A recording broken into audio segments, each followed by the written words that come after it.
using Google Ads on hard mode. And you know what makes it even harder? Trying to run Google Ads on a small budget for a local business. That is, a business whose goal is to get people up off their butts and into a physical location. If you thought conversion tracking was a challenge with lead generation, try local actions.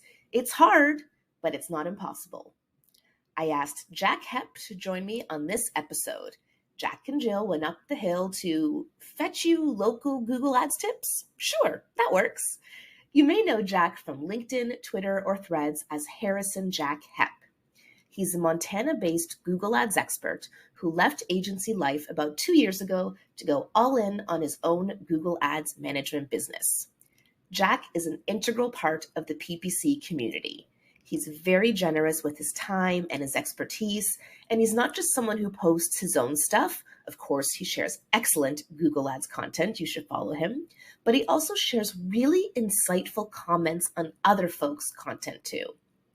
Jack is my go-to when I have questions about running Google Ads for local businesses, and I bet he's about to become your go-to too. Let's hand the mic over to Jack Hepp for Inside Google Ads, Episode 30, Local Ads. So I think probably my biggest and number one tip is to always avoid when you're setting up your Google account for the first time, avoid the smart campaign setup, and Google will push you straight into it from the get-go. There's towards the bottom, they change it all the time, but towards the bottom, there's usually a button that says, advanced campaign setup or something along those lines. And so that's probably my biggest tip. It'll save you a lot of grief down the road if you avoid that from the beginning. The next biggest thing is to, if you're not going to try to do it yourself, to really try to find a good partner.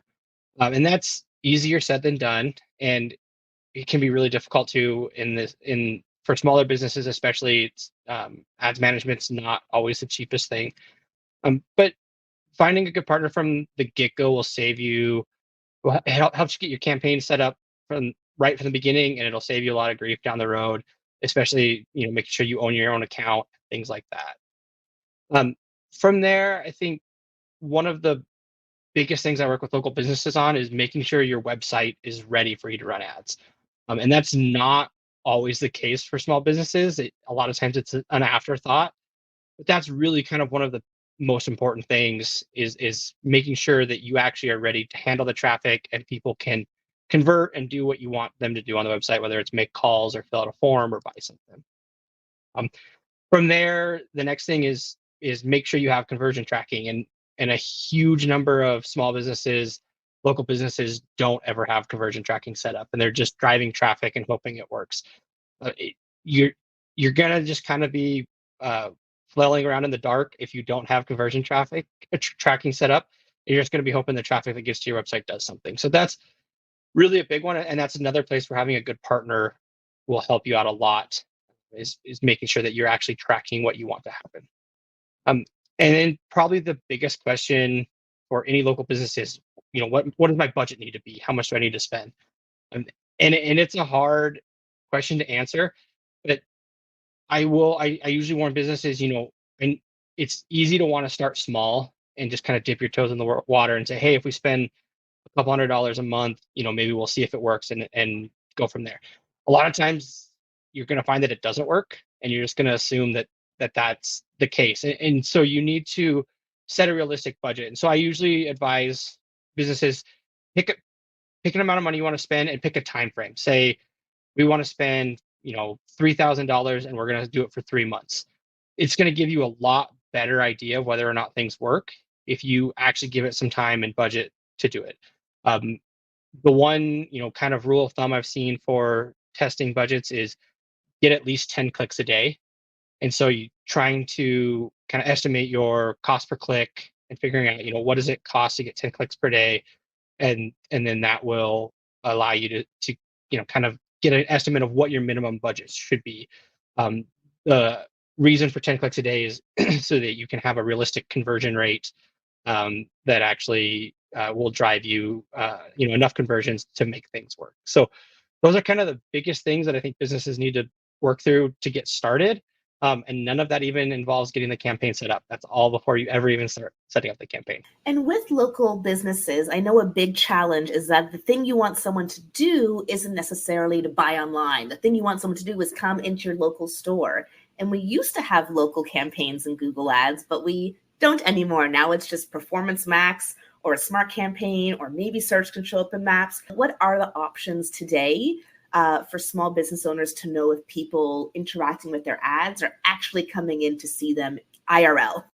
Yeah, that's definitely a challenge, and I wish that there was a silver bullet, and there's not for this one. Like there's a variety of things.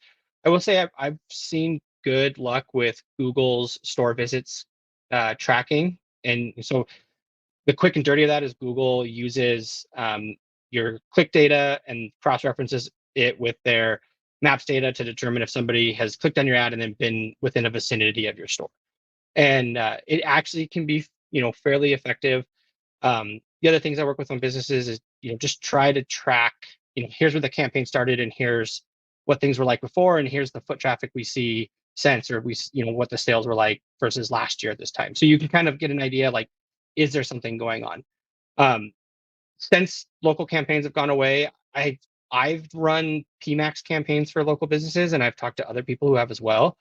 You are able to optimize towards the store visit conversion with PMAX, and you get access to a lot more placements. So a lot of times for local businesses, one of the challenges can be that there's not a lot of search volume for in their area that they want to target, and having something like PMAX will let you can reach YouTube, you can reach display, you can reach into other areas of Google's placements, and then using like a store visit track conversion will help you kind of get an idea of how effective it's being and if it's actually driving people to your store. And what about businesses that are smaller and therefore they can't use store visits? The best they can get is a get directions action. Would you recommend optimizing for that in a PMAX campaign or a search campaign? I think it's an opportunity if you can't do anything else.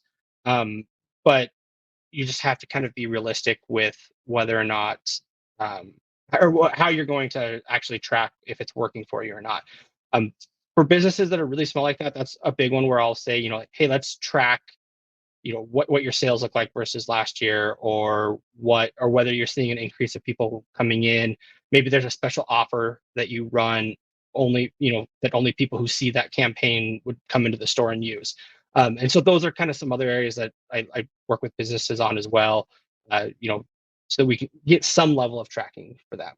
And can you give us a ballpark in order to get store visits data? You can't just spend like $10 a day, right? You aren't going to have enough. So can you give us either, is it a number of impressions or an amount of ad spend or a number of locations? What does a business need to be able to see store visits data in Google Ads? I've seen it work with single location businesses. So it's not necessarily, you have to have multiple locations. But that can definitely help a lot. I've typically seen, a lot of times the campaigns that I've run it on are spending at least $50 a day. So, around $1,500 a month. When you get a lot below that, you're probably going to run into issues where you're not getting enough, click data and stuff. It's still a lot of, assumptions and estimates on Google's part. And anytime that you're tracking conversions in that way, the more data you have, the better it's going to be for accuracy for them to kind of estimate whether or not people are actually, visiting the store or not. And so mechanistically, if there's a local business who wants to get started with Google Ads and use store visits data, is there anything special they need to set up on their account, or what do they need to do? Yeah, so that's an important one. You need to have your Google My Business profile set up and have that connected to your Google Ads account. And so that's kind of the biggest caveat there, so that Google is actually able to understand where your business is at and then cross-reference whether or not people are visiting after they've clicked on it. So it's usually pretty easy to set up your Google My Business account if you don't have it already. Typically, Google sends a postcard and you enter a code and move from there. So it's I've seen it be harder, but it's usually about that easy. For businesses that have multiple locations or are a little bigger, sometimes Google already has almost like franchise data built in. I've seen that with like gas station brands that they have locations all across the state, for example. So Sometimes that's available, but typically you need to have your location set up with Google My Business. And then once those locations are connected to Google Ads, I know that by default right away you'll get those kind of like get directions or clicks to call or visited website. Do you need to do anything for store visits to come in, or just once there's enough data to do so, you'll see it within your conversion section? Yeah, so once there's enough data, it'll show up within your goals section of your Google Ads account. You have to make sure that it's set as a primary goal and that your campaign's optimizing towards it. If you're using PMax, for example, you actually have to choose the store visits as your goal, as your conversion when you're setting up the campaign initially. Got it. So if you want your PMax to optimize for local actions and you sell stuff online and in store, you would need two separate campaigns for that. A local PMax can't also drive an online action. I mean, accidentally it could, but it can't optimize for an online action. Right. Yes. Thank you so much, Jack, for sharing your expertise with us today on local Google Ads businesses. If someone would like to hear more from you and hear more of your expertise, where is the best place for them to find you? The best place is probably on LinkedIn. You'll find me as Harrison Jack Hepp on LinkedIn. I frequently go by my middle name, so that's a lot of people know me as Jack. But I'm always active, and that's probably the easiest place to get a hold of me. You can also visit my website, which is industriousmarketing.co. Thanks so much for joining us today. Thanks. I appreciate it. Thanks for having me on. The links to everything Jack mentioned are in the episode description. I've got one more guest for you next week before we return to regularly scheduled programming around here. To make sure you don't miss a thing, sign up for the Inside Google Ads episode transcripts at free.jyll.ca. That's JYLL.ca. I'm Jyll Saskin Gales, and I'll see you next time with my next guest inside Google Ads.